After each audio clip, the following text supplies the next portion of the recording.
And happiness is something that we all crave. And happiness is something, a sa'ada is something that sometimes you think, well, we're not meant to be happy in this world. This is a test. We're not supposed to be, worried about how we feel. But that's actually totally wrong.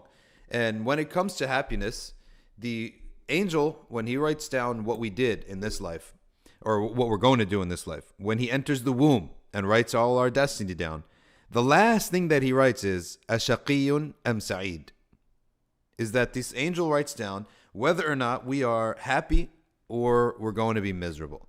So happiness, sa'ada, and shaqawa are really what we're created to be in one of these two states. And the human being is constantly, nonstop, always, at every moment, either trying to avoid misery or attain happiness. At every second of everything's existence.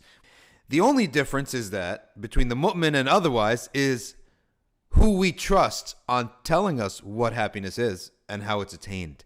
So that's why the Anbiya are also seeking happiness, right? But happiness for them is something else.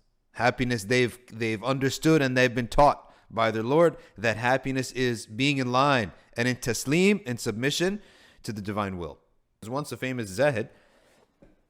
He was passing by a king, and they had a talk, and the king said to him, the king stopped his retinue, and he said, stop and respect. I respect this Zahid who has left off the dunya for the sake of Allah Azza wa Jal. He said, the Zahid said, I have to be honest with you.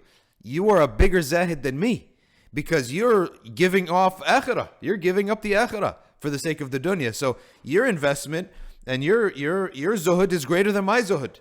I'm merely giving up a little bit of dunya, okay, and getting a lot of akhirah because I want akhirah. I want Jannah. I want to enjoy it. I want its food. I want its all that there's, that the maladat and the pleasures that are there, right?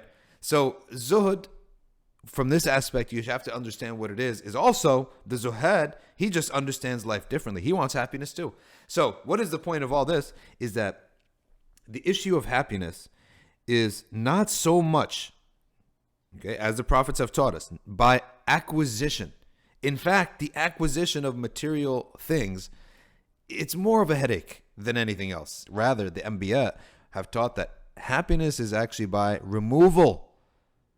It's actually by removing certain things, and not so much material things. Yeah, material things maybe, right? But ultimately, the greatest happiness is by the removal of envy.